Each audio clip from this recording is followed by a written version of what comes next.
ಅಖಿಲಾಂಡಕೋಟಿ ಬ್ರಹ್ಮಾಂಡ ನಾಯಕ ರಾಜಾದಿರಾಜ ಯೋಗಿರಾಜ ಪರಬ್ರಹ್ಮ ಶ್ರೀ ಸಚ್ಚಿದಾನಂದ ಸದ್ಗುರು ಸಾಯಿನಾಥ್ ಮಹಾರಾಜ್ ಕಿ ಜೈ.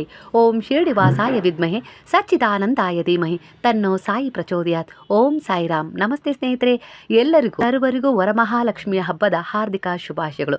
ನಿಮ್ಮ ಪಾಲಿಗೆ ವರಮಹಾಲಕ್ಷ್ಮಿಯು ಒಂದು ಸಮೃದ್ಧಿಯಾಗಿ, ಒಂದು ಗೆಲುವಾಗಿ, ಒಂದು ಆಶೀರ್ವಾದವಾಗಿ, ಹಾಗೆ ಒಂದು ಸಂಪತ್ತಾಗಿ, ನಿಮ್ಮ ಆರೋಗ್ಯವಾಗಿ, ನಿಮ್ಮ ಪಾಲಿಗೆ ವರಮಹಾಲಕ್ಷ್ಮಿಯು ಒಂದು ಸಮೃದ್ಧಿಯಾಗಿ, ಒಂದು ಗೆಲುವಾಗಿ, ಒಂದು ಆಶೀರ್ವಾದವಾಗಿ, ಹಾಗೆ ಒಂದು ಸಂಪತ್ತಾಗಿ, ನಿಮ್ಮ ಆರೋಗ್ಯವಾಗಿ, ನಿಮ್ಮ ಜೀವನದ ಕನಸಿನ ನನಸಾಗಿ ಬರಲಿ ಅಂತೇಳಿ ಹಾರೈಸುತ್ತಾ, ನಿಮ್ಮ ಕಷ್ಟ, ದುಃಖ, ಸಮಸ್ಯೆಗಳು ಎಲ್ಲವೂ ದೂರವಾಗಲಿ, ಆದಷ್ಟು ಬೇಗನೆ ನಿಮ್ಮ ಇಚ್ಛೆ, ಕನಸುಗಳು ನನಸಾಗಲಿ ಅಂತೇಳಿ ನಾನು ಕೂಡ ಗುರುವಿನಲ್ಲಿ ಪ್ರಾರ್ಥನೆಯನ್ನು ಮಾಡ್ತಾ, ಇವತ್ತಿನ ಸಾಯಿ ಟ್ಯಾರೋ ರೀಡಿಂಗ್ನ ವಿಶೇಷತೆ ಏನಪ್ಪ ಅಂದರೆ, ನಿಮ್ಮ ಜೀವನದಲ್ಲಿ ಒಂದು ಅದ್ಭುತವಾದ ದಿನವಾಗಲಿದೆ ನಾಳೆಯ ದಿನ. ಅಂದರೆ 888 ಅಂದರೆ ಒಂದು ದಿವ್ಯ ದ್ವಾರ, ಅಂದರೆ ಸಿಂಹ ದಿವ್ಯ ದ್ವಾರ ತೆರೆದುಕೊಳ್ಳಲಿದೆ ಅಂತ ಹೇಳಿ ನಾನು ಅದರ ಬಗ್ಗೆ ವಿಡಿಯೋ ಕೂಡ ಮಾಡಿದ್ದೀನಿ. ಹಾಗೆ ಇಲ್ಲೂ ಕೂಡ ಅದೇ ವಿಶೇಷತೆಯ ಬಗ್ಗೆ ತಿಳಿಸ್ತಾ ಇದ್ದೀನಿ. ಯಾಕಂದರೆ ಅಂಥ ಮಹತ್ವವಾದ ದಿನವಾಗಿದೆ ನಾಳೆಯ ದಿನ. ಅಂದರೆ 8ನೇ ತಾರೀಕು ಕರ್ಮವನ್ನು ಕಳ್ಕೊಳ್ಳೋಕ್ಕೆ ಒಂದು ವಿಶೇಷವಾದ ದಿನವಾದರೆ, ಹಾಗೆ ಕೆಲವು ಕರ್ಮಗಳ ಒಂದು ಪುಣ್ಯವನ್ನು ಅನುಭವಿಸ್ಲಿಕ್ಕೂ ಕೂಡ ಒಂದು ಒಳ್ಳೆಯ ದಿನವಾಗಿದೆ. ಹಾಗೆ ವರಮಹಾಲಕ್ಷ್ಮಿಯ ಹಬ್ಬ ಕೂಡ ಇರೋದ್ರಿಂದ ನಿಮ್ಮ ಜೀವನದಲ್ಲಿ ಒಂದು ಮ್ಯಾನಿಫೆಸ್ಟೇಷನ್ ಹಬ್ಬವು ಕೂಡ ಅದ್ರ ಜೊತೆಗೆ ಸೇರಿಕೊಂಡ್ರೆ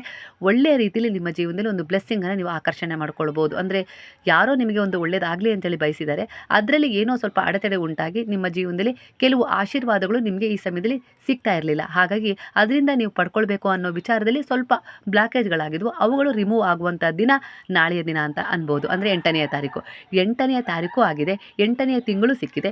8 ಗಂಟೆಗೆ ಏನಾದರೂ ಒಂದು ಮ್ಯಾನಿಫೆಸ್ಟೇಷನ್ ಮಾಡ್ಕೊಂಡ್ರಿ ಅಂದರೆ 888ನ ಯೋಗ ಸಿಗುತ್ತೆ ಖಂಡಿತ. ಅಂದರೆ 8 ಅನ್ನೋದು ಕರ್ಮಕಾರಕ ಶನಿದೇವರ ಒಂದು ಸಂಖ್ಯೆ ಆಗಿದೆ. ಹಾಗಾಗಿ ಈ ಸಮಯದಲ್ಲಿ ನಿಮ್ಮ ಜೀವನದಲ್ಲಿ ಆಗಸ್ಟ್ ತಿಂಗಳೊಳಗೆ ದೊಡ್ಡ ತಿರುವುಗಳೇ ನಿಮಗೆ ಸಿಗ್ತಾ ಹೋಗ್ತವೆ. ಅದು ಯಾವುದೇ ರೀತಿ ವಿಚಾರದಲ್ಲಾಗಿರ್ಬೋದು. ಅಂದ್ರೆ ಕೆಲವು ವಿಚಾರಗಳು ನಿಮ್ಮ ಜೀವನದಲ್ಲಿ ಅಂತ್ಯ ಕಾಣ್ತವೆ, ಕೆಲವು ಪ್ರಾರಂಭಗಳು ನಿಮ್ಮನ್ನ ಒಂದು ಹೊಸದೊಂದು ದಿಕ್ಕಿಗೆ ಕರ್ಕೊಂಡು ಹೋಗ್ತವೆ ಅನ್ನೋ ರೀತಿಯಲ್ಲಿ ಬಾಬಾರವರಿಂದ ನಿಮ್ಗೆ ಇಲ್ಲಿ ಒಂದು ನೇರವಾದ ಒಂದು ಸಂದೇಶ ಸಿಗ್ತಾ ಇದೆ. ಹಾಗಾಗಿ ನೀವು ಆತಂಕ ಪಡೋದು ಬೇಡ, ಹಾಗೆ ಅಂದ್ರೆ ಹಿಗ್ಗೋದು ಬೇಡ, ಕುಗ್ಗೋದು ಬೇಡ. ಸಮಾನವಾಗಿ ನಿಮ್ಮ ಚಿತ್ತವನ್ನ ಒಂದು ದೃಢ ವಿಶ್ವಾಸದೊಂದಿಗೆ ಒಂದು ಒಳ್ಳೆಯ ಕರ್ಮದ ಉದ್ದೇಶವನ್ನ ಹೊಂದಿ ನೀವು ಮುಂದೆ ತಗೊಂಡು ಹೋಗುವ ಪ್ರಾಮಾಣಿಕ ಪ್ರಯತ್ನ ನೀವು ಮಾಡಿದ್ರೆ ಫಲ ಅದರ ಹಿಂದೆಯೇ ಗುರುವಿನ ರೂಪದಲ್ಲಿ ನಿಮ್ಮ ಜೊತೆಯೇ ಸಾಕ್ತಾ ಇದೆ. ಅಂದ್ರೆ ಒಂದು ಮಾರ್ಗದರ್ಶನದ ರೀತಿಯಲ್ಲಾಗಿರ್ಬೋದು, ರಕ್ಷಣೆಯ ರೀತಿಯಲ್ಲಾಗಿರ್ಬೋದು, ಇಲ್ಲ ಯಾವುದೋ ಒಂದು ರೀತಿಯಲ್ಲಿ ನಿಮಗೆ ಬಾಬಾರವರೇ ಸ್ವಯಂ ಯಾವುದಾದ್ರೂ ಒಂದು ರೂಪದಲ್ಲಿ ಬಂದು ಸೋಲ್ ಎನರ್ಜಿಯ ಮೂಲಕ ನಿಮಗೆ ಸಹಾಯ ಮಾಡ್ತಾರೆ ಅನ್ನೋ ರೀತಿಯಲ್ಲಿ ಇಲ್ಲಿ ವಿಚಾರ ಬರ್ತದೆ. ಹಾಗಾಗಿ ಯಾವುದಕ್ಕೂ ಹೆದರೋದು ಬೇಡ. ಸಾಲದ ಸಮಸ್ಯೆಯ ಬಗ್ಗೆ ಒಂದು ಚಿಂತೆ ಅನ್ನೋದು ಆವರಿಸಿದೆಯಲ್ಲ, ಅದ್ರ ಬಗ್ಗೆ ಕೂಡ ಈ ಸಮಯದಲ್ಲಿ ನೀವು ಮ್ಯಾನಿಫೆಸ್ಟೇಷನ್ ಮಾಡಿದರೆ ಯಾವುದಾದ್ರೂ ಒಂದು ದಾರಿ ನಿಮಗೆ ಸಿಗುತ್ತೆ. ಅದೇ ನೀವು ಚಿಂತೆ ಮಾಡಿದರೆ ನಿಮ್ಮ ದಾರಿ ಎದುರಿಗೆ ಇದ್ರೂ ಅದು ಕಾಣಿಸೋದಿಲ್ಲ. ಹಾಗಾಗಿ ದೃಢ ವಿಶ್ವಾಸದಿಂದ ಮುಂದೆ ಸಾಗಿ. ಸಮಸ್ಯೆಗೆ ಪರಿಹಾರ ಇದೆ, ಖಂಡಿತ ಇದೆ, ಅದು ನಿಮ್ಮ ಕಣ್ಣೆದುರಿಗೆ ಇರುತ್ತೆ. ಹಾಗೆ ನೀವೊಂದು ದೃಢವಾದ ವಿಶ್ವಾಸವಿಟ್ಟು ಗುರುವಿನಲ್ಲಿ ಶರಣಾಗಿದ್ದೀರಿ ಅಂದರೆ ಆ ಬದಲಾವಣೆಯನ್ನು ಆ ಗುರುವೇ ತರ್ತಾ ಇದ್ದಾರೆ ಈ ಸಮಯದಲ್ಲಿ ಅನ್ನೋ ರೀತಿಯಲ್ಲಿ ವಿಚಾರ ಬರ್ತದೆ. ಹಾಗಾಗಿ ಮನಸ್ಸನ್ನು ಕುಗ್ಸೋದು ಬೇಡ.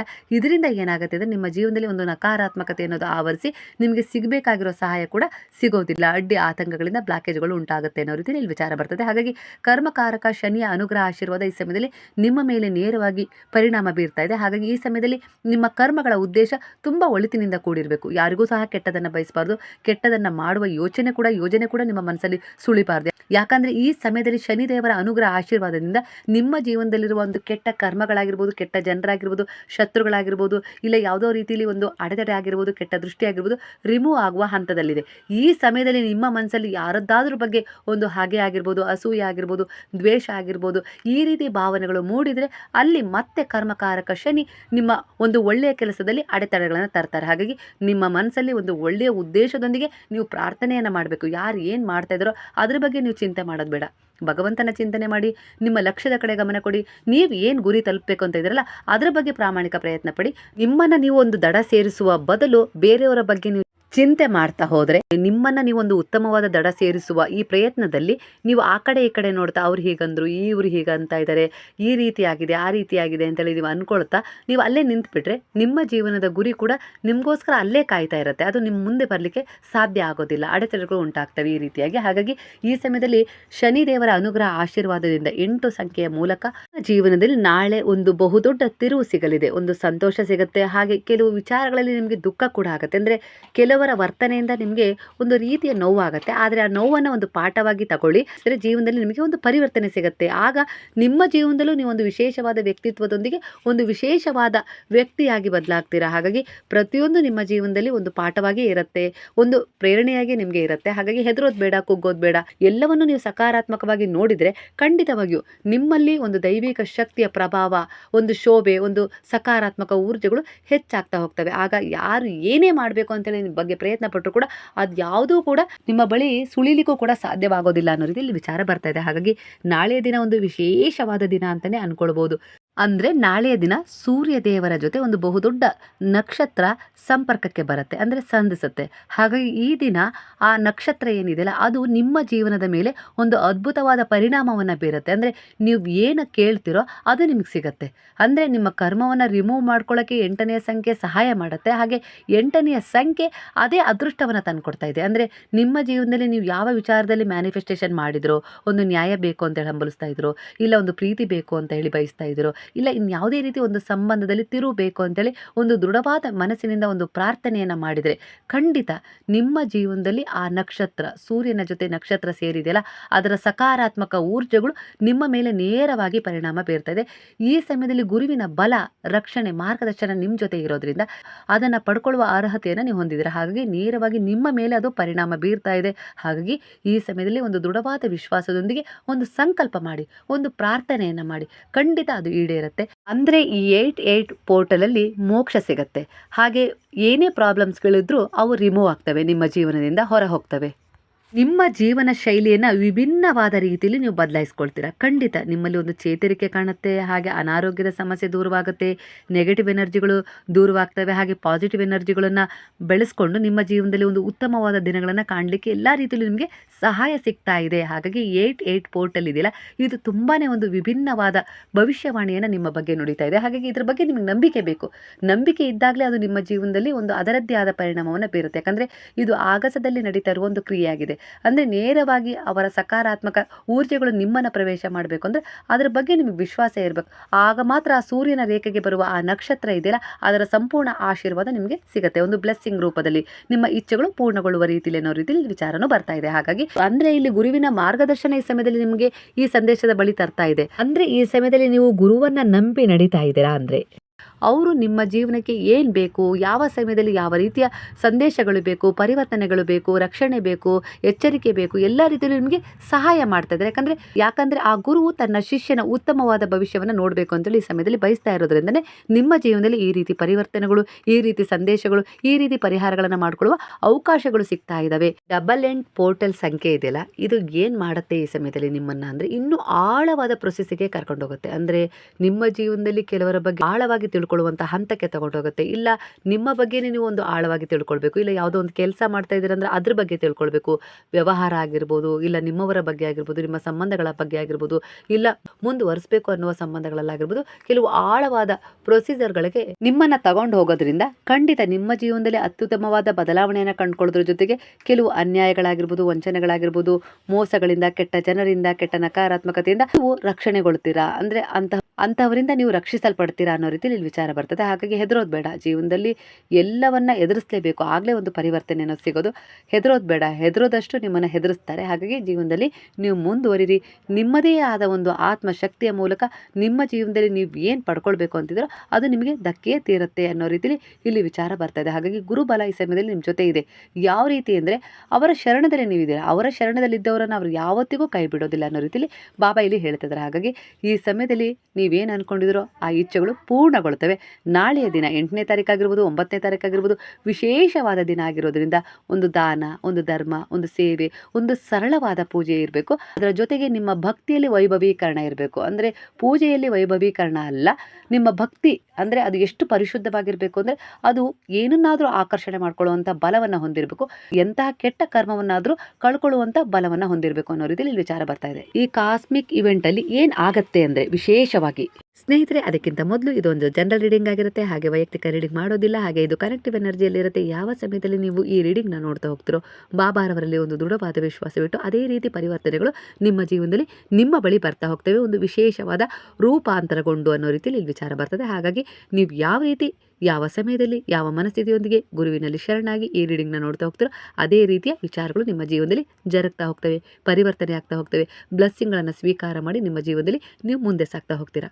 ಈ ಸಮಯದಲ್ಲಿ ನಿಮ್ಮ ಜೊತೆ ಒಂದು ಸೋಲ್ ಎನರ್ಜಿ ಕನೆಕ್ಟ್ ಆಗಿದೆ. ಹಾಗೆ ಒಂದು ಆಳವಾದ ನೋವಿನಿಂದ ನೀವು ಹೊರಗೆ ಬರ್ತೀರಾ. ಅದರ ಪ್ರೊಸೀಜರ್ ಈ ಸಮಯದಲ್ಲಿ ನಿಮ್ಮ ಜೀವನದಲ್ಲಿ ನಡೀತಾ ಇದೆ. ಯಾವುದೋ ಒಂದು ವ್ಯಕ್ತಿಯ ರೂಪದಲ್ಲಿ ನಿಮಗೆ ಸಹಾಯ ಸಿಗೋದ್ರ ಮೂಲಕ ನಿಮ್ಮ ಜೀವನದಲ್ಲಿ ಕೆಲವು ಆಳವಾದ ನೋವಿನಿಂದ ನೀವು ಹೊರಗೆ ಬಂದಿದ್ದೀರಾ.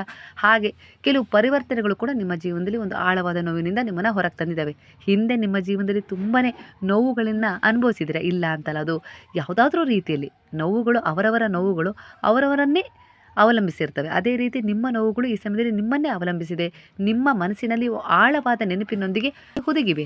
ಆದರೆ ಕೆಲವೊಂದು ಸಾರಿ ಆ ನೆನಪುಗಳು ನಿಮ್ಮನ್ನು ಕಾಡ್ತವೆ. ಮಧ್ಯರಾತ್ರಿಯ ಸಮಯದಲ್ಲಾಗಿರ್ಬೋದು, ಇಲ್ಲ ಒಂದು ಯಾವುದಾದ್ರೂ ಒಂದು ರೂಪದಲ್ಲಿ ನಿಮ್ಮನ್ನು ಕೆಣಕ್ತವೆ, ಹಾಗೆ ಇಣಿಕಿ ನೋಡ್ತವೆ ನಿಮ್ಮ ಜೀವನವನ್ನು. ಆಗ ನೀವು ಒಂದೊಂದು ಸಾರಿ ಕುಗ್ಬಿಡ್ತೀರಾ. ಆದರೆ ಇಲ್ಲಿ ಗುರು ಹೇಳ್ತಿದ್ದಾರೆ, ಅವೆಲ್ಲವನ್ನು ನೀವು ಎದುರಿಸಲೇಬೇಕು. ಯಾಕಂದರೆ ಅವು ನಿಮ್ಮ ನೆರಳಿನಂತೆ, ಒಂದು ನಕಾರಾತ್ಮಕ ನೆರಳಿನಂತೆ ನಿಮ್ಮನ್ನು ಆಗಾಗ ಕೆಣಕ್ತವೆ. ಹಾಗಾಗಿ ನೀವು ಅವುಗಳನ್ನು ಎಷ್ಟು ಇಗ್ನೋರ್ ಮಾಡಿ ಮುಂದೆ ಸಾಗ್ತಿರೋ ಆಗ ನಿಮ್ಮ ಜೀವನದಲ್ಲಿ ಹೊಸದೊಂದು ಎನರ್ಜಿ ಪ್ರವೇಶ ಆಗುತ್ತೆ. ಅಂದರೆ ಒಂದು ಸಕಾರಾತ್ಮಕ ಊರ್ಜೆಗಳು ಪ್ರವೇಶ ಆಗಿ ನಿಮ್ಮ ಜೀವನದಲ್ಲಿ ಒಂದು ಒಳ್ಳೆಯದನ್ನು ನಿಮಗೆ ತಂದುಕೊಡ್ತವೆ. ಇದೇ ರೀತಿ ಅಂಥ ಅದ್ಭುತ ಕ್ಷಣಗಳು ಕೂಡ ಈ ಪ್ರಕೃತಿಯಿಂದ ನಿಮಗೆ, ಈ ಬ್ರಹ್ಮಾಂಡದಿಂದ ನಿಮಗೆ ಸಿಗ್ತಾನೆ ಹೋಗುತ್ತೆ. ಆಗಾಗ ಒಂದು ಅವಕಾಶ ಅದೃಷ್ಟವಾಗಿ. ಅದೇ ರೀತಿಯ ಅವಕಾಶ ಈ ಡಬಲ್ ಏಟ್ ಅವಕಾಶ. ಅಂದರೆ ಸೂರ್ಯನ ಜೊತೆ ಒಂದು ಸಂಪರ್ಕಕ್ಕೆ ಬರುವ ಆ ನಕ್ಷತ್ರ ನಿಮ್ಮ ಜೀವನದಲ್ಲಿ ಒಂದು ಮಹಾಯೋಗವನ್ನು ಕೊಡ್ತಾ ಇದೆ. ಈ ಸಂದರ್ಭದಲ್ಲಿ ಅದು ಯಾವುದಾದ್ರೂ ಒಂದು ರೀತಿಯಲ್ಲಿ, ಒಂದು ಮಗುವಿನ ಯೋಗ ಆಗಿರ್ಬೋದು, ಮದುವೆಯ ಯೋಗ ಆಗಿರ್ಬೋದು, ಕೆಲಸದ ಯೋಗ ಆಗಿರ್ಬೋದು, ಇಲ್ಲ ಇನ್ಯಾವುದೇ ರೀತಿಯಲ್ಲಿ ಒಂದು ಮ್ಯಾನಿಫೆಸ್ಟೇಷನ್ ಮಾಡಿದರೂ ಕೂಡ, ಪ್ರಾರ್ಥನೆ ಮಾಡಿದರೂ ಕೂಡ ದೃಢ ವಿಶ್ವಾಸದಿಂದ ಯಾಚನೆ ನಿಮ್ಮದಾಗಿರಬೇಕು. ಆಗ ಅದು 100% ಪೂರ್ಣಗೊಳ್ಳುತ್ತೆ ಅನ್ನೋ ರೀತಿ ಈ ವಿಚಾರ ರೆಸನೆಂಟ್ ಆಗ್ತಿದೆ. ಇದು ನಿಮಗೆ ಒಂದು ಬ್ಲೆಸ್ಸಿಂಗ್ ರೂಪದಲ್ಲಿ ಕೂಡ ಸಿಗ್ತಾ ಇದೆ ಈ ಸಮಯದಲ್ಲಿ. ಇಲ್ಲಿ ಬಾಬಾ ಹೇಳ್ತಿದ್ರೆ, ಅತಿಯಾಗಿ ಯೋಚನೆ ಮಾಡೋದು ಬೇಡ. ಅಂದರೆ ನಿಮ್ಮ ಮನಸ್ಸಿಗೂ ಕೂಡ ಸ್ವಲ್ಪ ರೆಸ್ಟ್ ಕೊಡಿ. ಅಂದರೆ ಶಾಂತಿಯಾಗಿ ಅದನ್ನು ಇಡಿ, ನೆಮ್ಮದಿಯಾಗಿ ಅದನ್ನು ಇಡಲಿಕ್ಕೆ ಪ್ರಯತ್ನ ಪಡಿ. ಅದು ನಿಮ್ಮ ದೇಹದ ಮೇಲೆ, ಆರೋಗ್ಯದ ಮೇಲೆ ನೇರವಾಗಿ ಪರಿಣಾಮ ಬೀರುತ್ತೆ ಅನ್ನೋ ರೀತಿಯಲ್ಲಿ ಇಲ್ಲಿ ಬಾಬಾ ಹೇಳ್ತದೆ. ಅಂದರೆ ನೀವು ಅತಿರೇಕದ ಆಲೋಚನೆ ಮಾಡಿದ ತಕ್ಷಣ, ಉದ್ವೇಗಕ್ಕೆ ಒಳಗಾದ ತಕ್ಷಣ ಈ ಕ್ಷಣವೇ ಎಲ್ಲ ಬದಲಾಗಬೇಕು ಅಂದರೆ ಅದು ಬದಲಾಗೋದಿಲ್ಲ ಅಲ್ವಾ. ಅದನ್ನು ನೀವು ಒಂದು ಶಾಂತಿಯಾಗಿ ಕನ್ವರ್ಟ್ ಮಾಡಿದಾಗ, ಆ ಶಾಂತಿಯ ಮೂಲಕ ಒಂದು ಪ್ರಾರ್ಥನೆಯನ್ನು ಮಾಡಿದಾಗ ಅದು ಖಂಡಿತವಾಗಿ ನೆರಳಿನಂತೆ ನಿಮ್ಮನ್ನು ಹಿಂಬಾಲಿಸುತ್ತೆ ಫಲವಾಗಿ ಅನ್ನೋ ರೀತಿಯಲ್ಲಿ ಇಲ್ಲಿ ಬಾಬಾ ನಿಮಗೆ ಒಂದು ಬ್ಲೆಸ್ಸಿಂಗ್ ಕೊಡ್ತಿದ್ದಾರೆ. ಗುರುವಿನ ಮಾರ್ಗದರ್ಶನದೊಂದಿಗೆ ಸಾಕ್ತಾ ಇದ್ದೀರಾ, ಅವರ ಉಪದೇಶಗಳನ್ನು ನಿಮ್ಮ ಜೀವನದಲ್ಲಿ ಅಳವಡಿಸ್ಕೊಂಡಿದ್ದೀರಾ ಅಂದರೆ ಖಂಡಿತವಾಗಿಯೂ ಕೆಟ್ಟದು ನಿಮ್ಮಿಂದ ದೂರ ಸರಿತಾ ಇದೆ. ಅಂದರೆ ಬಾಬಾರವರೇ ಕೈ ಹಿಡಿದು ಒಂದು ಸೋಲ್ ಜರ್ನಿ ನಿಮ್ಮ ಹತ್ರ ಮಾಡಿಸ್ತಾ ಇದ್ದಾರೆ. ಖಂಡಿತ ನಿಮ್ಮ ಜೀವನದಲ್ಲಿ ನೀವು ಅಂದ್ಕೊಂಡಿದ್ದು ನಡೆಯುತ್ತೆ. ನೀವು ಯಾವುದೇ ಕಾರಣಕ್ಕೂ ಭಯಪಡಬೇಡಿ. ಅಸಂಭವ ಅನ್ನೋದು ಇಲ್ಲಿ ಏನೂ ಇಲ್ಲ, ಎಲ್ಲವೂ ಸಂಭವ. ಯಾಕಂದರೆ ದೈವದ ಅಂಶವೂ ನೀವಾಗಿದ್ದೀರಾ ಅಂದಮೇಲೆ ಖಂಡಿತ ಆ ದೈವ ಅಂಶ ನಿಮ್ಮ ಮೂಲಕ ಎಲ್ಲ ರೀತಿಯಲ್ಲೂ ಒಂದು ಕೆಲಸ ಮಾಡಲಿಕ್ಕೆ ಒಂದು ಪ್ರೇರಣೆ ನೀಡ್ತಾ ಇದೆ ಈ ಸಮಯದಲ್ಲಿ. ಹಾಗಾಗಿ ನಿಮ್ಮ ಮಕ್ಕಳ ವಿಚಾರದಲ್ಲಿ ಬದಲಾವಣೆ ಬಯಸ್ತಾ ಇದ್ರಿ, ಖಂಡಿತ ಬದಲಾವಣೆ ಸಿಗುತ್ತೆ. ಹಾಗೆ ನಿಮ್ಮ ವಿಚಾರದಲ್ಲಿ ಈಗ ನಿಮ್ಮ ಮನಸ್ಥಿತಿ ಯಾವ ರೀತಿ ಒಂದು ಗೊಂದಲಕ್ಕೆ ಈಡಾಗಿದೆಯಲ್ಲ, ಆ ಗೊಂದಲಗಳು ಕೆಲವು ದಿನಗಳಲ್ಲಿ ಪರಿಹಾರಗೊಳ್ತವೆ. ಆದರೆ ಈ ಸಮಯದಲ್ಲಿ ಅತಿರೇಕದ ಯೋಚನೆಗೆ ನಿಮ್ಮ ಮನಸ್ಸನ್ನು ಗುರಿಪಡಿಸ್ಬೇಡಿ. ಯಾಕಂದರೆ ಇದರಿಂದ ನಿಮ್ಮ ಅನಾರೋಗ್ಯದ ಸಮಸ್ಯೆ ಹೆಚ್ಚಾಗುತ್ತೆ, ಮಾನಸಿಕ ಒತ್ತಡ ಹೆಚ್ಚಾಗುತ್ತೆ, ಇದ್ದಕ್ಕಿದ್ದ ಹಾಗೆ ಕುಗ್ಗು ಹೋಗ್ಬಿಡ್ತೀರಾ ಅನ್ನೋ ರೀತಿಯಲ್ಲಿ ಬಾಬಾ ಹೇಳ್ತಿದ್ದಾರೆ. ಹಾಗಾಗಿ ನಾನು ನಿಮ್ಮ ಜೊತೆಗಿದ್ದೀನಿ ಅಂದರೆ ಯಾವುದಕ್ಕೂ ಹೆದರೋದು ಬೇಡ. ಯಾಕೆ ಹೆದರುತ್ತೀರಾ? ನಾನೇ ಎಲ್ಲ ದಾರಿಯನ್ನು ತೋರಿಸ್ತೀನಿ, ಎಲ್ಲ ಅವಕಾಶಗಳನ್ನು ನೀಡ್ತೀನಿ. ನನ್ನ ಪಾದಗಳಲ್ಲಿ ಆ ವಿಚಾರಗಳನ್ನು ಸಮರ್ಪಣೆ ಮಾಡಿ ಮುಂದೆ ಸಾಗಿ. ನನ್ನ ಬ್ಲೆಸ್ಸಿಂಗ್ ಯಾವಾಗಲೂ ನಿಮ್ಮ ಸಂಪರ್ಕದಲ್ಲೇ ಇರ್ತವೆ ಅನ್ನೋ ರೀತಿಯಲ್ಲಿ ಬಾಬಾ ಹೇಳ್ತಿದ್ದಾರೆ. ಅದನ್ನು ಯಾವ ರೀತಿ ಪಡ್ಕೊಳ್ಬೇಕು ಅನ್ನುವ ಜ್ಞಾನ, ಸ್ವತಂತ್ರತೆಯನ್ನು ನೀವೇ ನಿಮ್ಮ ಜೀವನದಲ್ಲಿ ತುಂಬಿಕೊಳ್ತಾ ಹೋಗಬೇಕು. ಈ ಸಮಯದಲ್ಲಿ ನಿಮ್ಮಿಂದಾದ ಕೆಲವು ತಪ್ಪುಗಳಿಗಾಗಿ ನೀವು ಒಂದು ಪ್ರಾರ್ಥನೆಯನ್ನು ಮಾಡಿದಿರಲ್ಲ, ಒಂದು ಪಶ್ಚಾತ್ತಾಪ ಪಟ್ಟು ಕ್ಷಮೆಯನ್ನು ಯಾಚಿಸಿದಿರ, ಖಂಡಿತವಾಗಿ ಆ ತಪ್ಪುಗಳನ್ನು ಕ್ಷಮಿಸ್ತಾರೆ. ಹಾಗೆ ನಿಮಗೆ ಜೀವನದಲ್ಲಿ ಮಗದೊಂದು ಅವಕಾಶವನ್ನು ಕೊಡಲಿಕ್ಕೆ ಎಲ್ಲ ರೀತಿಯಲ್ಲೂ ಸಿದ್ಧತೆ ನಡೆಸಿದ್ದಾರೆ.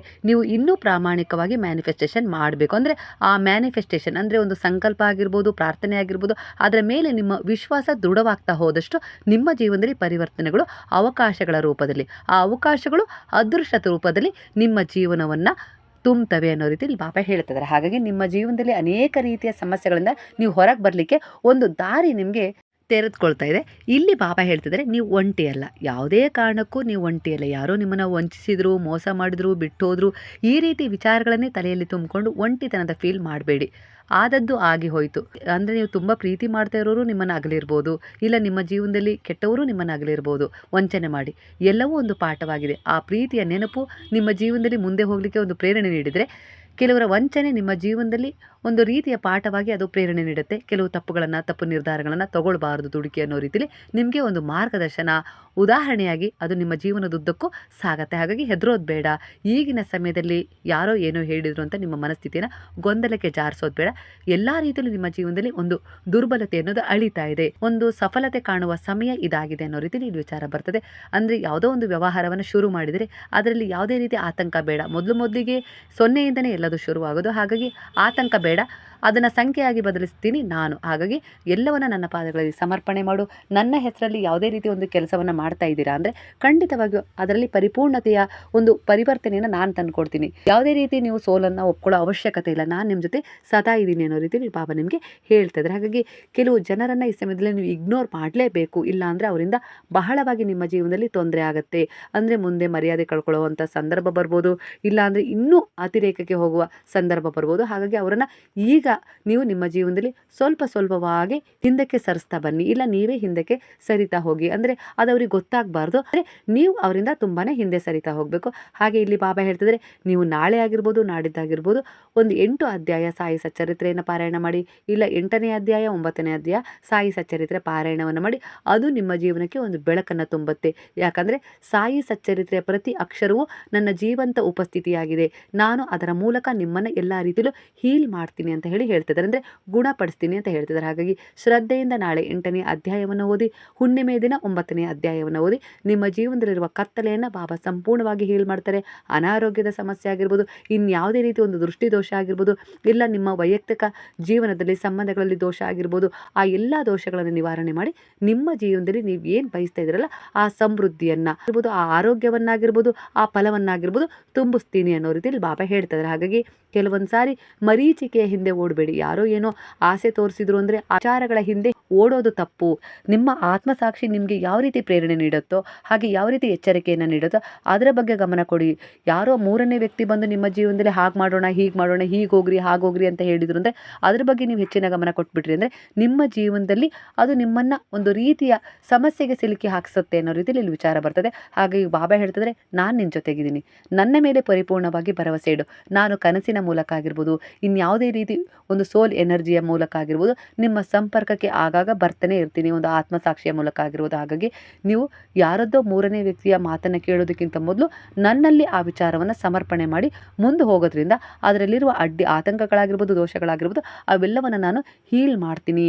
ನಿಮ್ಮ ಜೀವನದಲ್ಲಿ ನೀವು ಒಂದು ತಪ್ಪು ನಿರ್ಧಾರವನ್ನು ತಗೊಳ್ಳೋದ್ರಿಂದ ನಾನು ತಪ್ಪಿಸ್ತೀನಿ. ಹಾಗೆ ನಿಮ್ಮ ಜೀವನದಲ್ಲಿ ಯಾವೆಲ್ಲ ರೀತಿಯಲ್ಲಿ ಒಂದು ನೆಮ್ಮದಿ ಆಗಿರ್ಬೋದು, ಸಂತೋಷ ಆಗಿರ್ಬೋದು, ಸಮೃದ್ಧಿ ಆಗಿರ್ಬೋದು ತುಂಬಿಸ್ಕೊಳ್ಬೇಕು ಅಂತೇಳಿ ನಾನು ಹಂತವಾಗಿ ಮಾರ್ಗದರ್ಶನ ಮಾಡ್ತೀನಿ ಅನ್ನೋ ರೀತಿಯಲ್ಲಿ ಇಲ್ಲಿ ಸ್ವಯಂ ಬಾಬಾರವರೇ ನಿಮಗೆ ಈ ಸಂದೇಶದ ಮೂಲಕ ಹೇಳ್ತಿದ್ದಾರೆ. ಹಾಗಾಗಿ ನಾಳೆ ದಿನ ಅತ್ಯಂತ ವಿಶೇಷವಾದ ದಿನ ಆಗಿದೆ.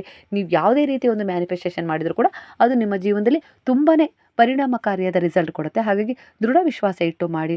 ತುಂಬ ಸರಳತೆ ಇರಬೇಕು. ಆ ಸರಳತೆ ನಿಮ್ಮ ಜೀವನವನ್ನು, ನಿಮ್ಮ ಭವಿಷ್ಯವನ್ನು, ನಿಮ್ಮ ಕುಟುಂಬವನ್ನು, ಹಾಗೆ ನಿಮ್ಮನ್ನು ವಿಶೇಷವಾಗಿಸ್ತಾ ಹೋಗುತ್ತೆ. ಇಲ್ಲಿ ಪ್ರಕೃತಿಯು ಕೂಡ ನಿಮಗೆ ಒಂದು ರೀತಿಯ ಸಹಾಯ ಮಾಡ್ತದೆ. ಅಂದರೆ ಪಂಚಭೂತಗಳು ಕೂಡ ಈ ಸಮಯದಲ್ಲಿ ನಿಮಗೆ ಸಹಾಯ ಮಾಡ್ತದೆ. ಒಂದು ನೀರಾಗಿರ್ಬೋದು, ಅಗ್ನಿ ಆಗಿರ್ಬೋದು, ವಾಯು ಆಗಿರ್ಬೋದು, ಭೂಮಿ ಆಗಿರ್ಬೋದು, ಈ ರೀತಿಯಾಗಿ ನಿಮಗೆ ಒಂದಲ್ಲ ಒಂದು ರೀತಿಯಲ್ಲಿ ಸಹಾಯ ಮಾಡ್ತಿದ್ದಾವೆ. ಆ ಸಹಾಯಕ್ಕಾಗಿ ನೀವು ಒಂದು ಕೃತಜ್ಞತೆಯನ್ನು ಸಲ್ಲಿಸಿದಾಗ ಅವು ಪ್ರಸನ್ನಗೊಳ್ತವೆ.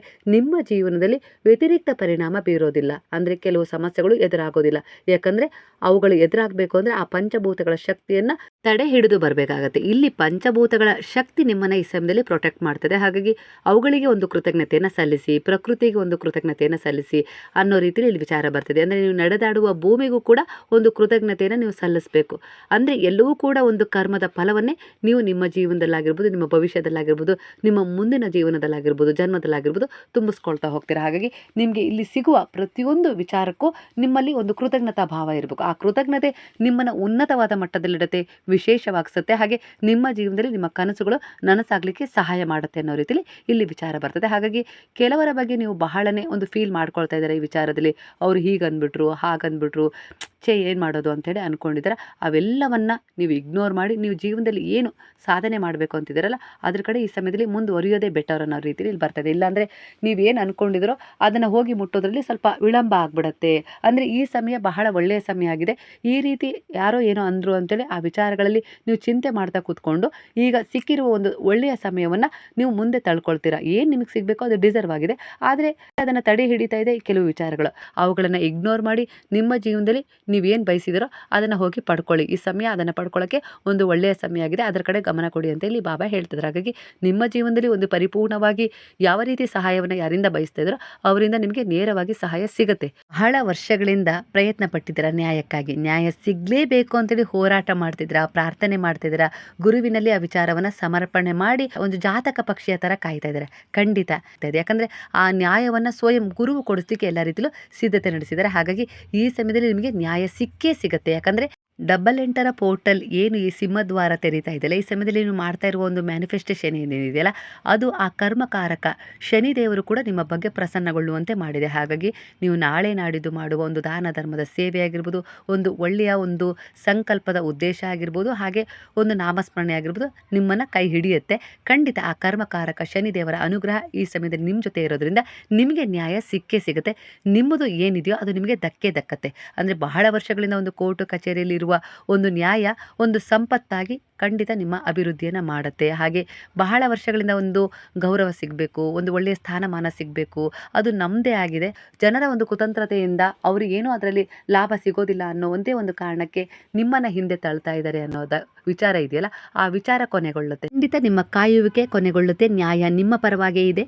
ಖಂಡಿತ ನಿಮ್ಮ ಜೀವನದಲ್ಲಿ ನೀವು ಅಂದ್ಕೊಂಡಿದ್ದನ್ನು ಸಾಧನೆ ಮಾಡ್ತೀರಾ ಅನ್ನೋ ರೀತಿಯಲ್ಲಿ ಇಲ್ಲಿ ಬಾಬಾ ನಿಮಗೆ ಬ್ಲೆಸ್ಸಿಂಗ್ ಕೊಡ್ತಾ ಇದ್ದಾರೆ ಸ್ನೇಹಿತರೆ. ಹಾಗೆ ನಾಳೆ ವರಮಹಾಲಕ್ಷ್ಮಿ ಹಬ್ಬ ಇರೋದ್ರಿಂದ ನಿಮ್ಮ ಪ್ರಾರ್ಥನೆ ಒಂದು ವಿಶೇಷವಾದ ರೀತಿಯಲ್ಲಿ ನಾಮಸ್ಮರಣೆಯ ಮೂಲಕ ಆ ದೇವಿಯ ಅರ್ಚನೆ ಮಾಡಿ ಎಲ್ಲ ರೀತಿಯಲ್ಲೂ ನಿಮ್ಮ ಕೆಲಸವು ಕೈಗೂಡ್ತವೆ ಅನ್ನೋ ರೀತಿಯಲ್ಲಿ ಬರ್ತಾ ಇದೆ. ಹಾಗೆ ಸಾಲದ ಸಮಸ್ಯೆಗೆ ಪರಿಹಾರ ಸಿಗುತ್ತೆ. ಹಾಗೆ ಯಾವುದೋ ಒಂದು ರೀತಿಯಲ್ಲಿ ಸರ್ಕಾರಿ ಕೆಲಸದಲ್ಲಾಗಿರ್ಬೋದು, ಇಲ್ಲ ಯಾವುದೋ ಒಂದು ಕೆಲಸದಲ್ಲಿ ಆಗಿರುವ ಗೊಂದಲಗಳಾಗಿರ್ಬೋದು, ಅವುಗಳು ಆದಷ್ಟು ಬೇಗನೆ ನಿವಾರಣೆ ಆಗ್ತವೆ. ಎಲ್ಲ ರೀತಿಯಲ್ಲೂ ಬಾಬಾ ನಿಮಗೆ ಸಹಾಯ ಮಾಡ್ತೀನಿ ಅನ್ನೋ ರೀತಿಯಲ್ಲಿ ಭರವಸೆ ಕೊಡ್ತಾ ಇದ್ದಾರೆ. ಹಾಗಾಗಿ ಕೆಲವು ವಿಚಾರಗಳು ನಿಮಗೆ ಈ ಸಂದೇಶದ ಮೂಲಕ ರೆಸನೇಟ್ ಆದರೆ ಕೃತಜ್ಞತಾ ಭಾವದಿಂದ ಸಾಯಿರಾಮ್ ಅಂತೇಳಿ ಕಮೆಂಟನ್ನು ಮಾಡೋದು ಮರಿಬೇಡಿ. ಹಾಗಾದ್ರೆ ಎಲ್ಲರೂ ಸೇರಿ ಹೇಳೋಣ, ಹರೇ ರಾಮ ರಾಮ ರಾಮ ಹರೇ ಹರೇ, ಹರೇ ಕೃಷ್ಣ ಕೃಷ್ಣ ಕೃಷ್ಣ ಹರೇ ಹರೇ, ಹರೇ ಸಾಯಿ ಸಾಯಿ ಸಾಯಿ ಹರೇ ಹರೇ, ಹರೇ ಬಾಬಾ ಬಾಬಾ ಬಾಬಾ ಹರೇ ಹರೇ, ಹರೇ ದತ್ತ ದತ್ತ ಹರೇ ಹರೇ.